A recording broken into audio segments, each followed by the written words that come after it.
И здравейте отново, приятели! Днес ще правим един експеримент, който е като слонска паста за зъби, само че е с оцет и сода бикарбонат. Нещата, които ви трябват, са една лъжичка сода бикарбонат, чиста чаша, може ако искате прозрачна, и оцет. Може и ябълков оцет, какъвто искате. Сега нека да започваме.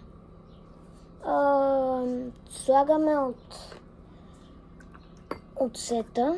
Ако искате, може да сложите половин чаша.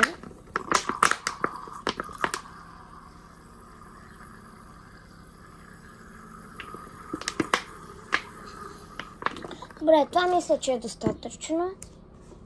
Сега нека да го правим бутилката. Сега, с лъжичката трябва да сложите колкото искате сода. Колкото повече сода сложите, толкова по-силно ще бъде изригването. Сега нека да сложим содата. Малко разсипахме, само че това не е проблем. Ето, вижте, казах ви, че ще избухне. И то доста силно избухна. Ако ви е харесало това видео, може да го харесате, ако искате, и да се абонирате, ако не сте се абонирали. А от мен, чао!